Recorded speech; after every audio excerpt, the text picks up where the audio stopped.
est d'honneur en guise d'adieu.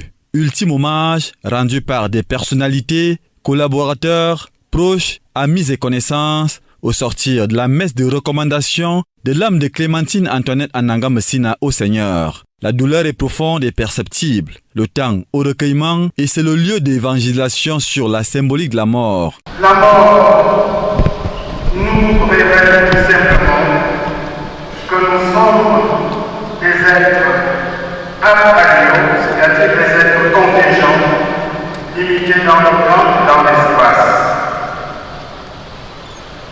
Elle nous révèle notre finitude. Elle nous rappelle aussi comme voyant notre lien ontologique avec Dieu, Créateur, qui seul est éternel et infini.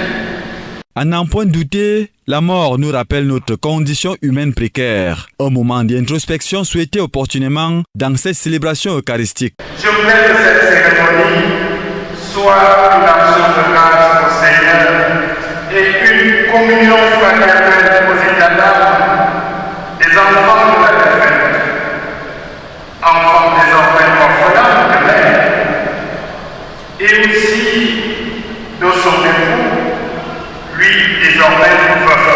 Aimez-vous les uns les autres comme je vous ai aimé, c'est le message tiré de l'évangile de Saint Jean. Un texte qui fait l'apologie du grand amour. Et l'amour, la ministre déléguée au ministre de l'Agriculture et du Développement rural, chargée du développement rural, savait en distiller. Pour preuve, cette présence massive de hautes personnalités, à l'instar de l'ancien Premier ministre Philémon Yang, le ministre Paul Atanganji de l'administration territoriale, Luc Magloire Mbargatangana du commerce, Henri Eyebe Aïssi des domaines, du cadastre et des affaires foncières, Célestine Kecha Cortés de l'habitat et du développement urbain, Benoît Ndansoumet, ministre chargé des missions à la présidente de la République et bien d'autres. Une affluence qui démontre l'attachement que ces personnalités nourrissaient pour l'illustre disparu, aussi bien sur le plan humain que professionnel. Elle était une femme honnête, une femme, elle ne savait même pas mentir.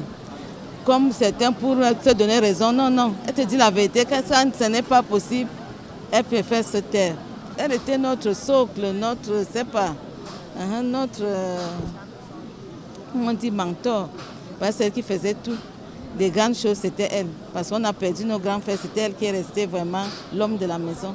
Par cette disparition, le Cameroun perd une femme politique, un haut commis de l'État, un ingénieur, une épouse, une mère qui laisse derrière elle 4 enfants, 5 petits-enfants et une grande famille professionnelle éplorée.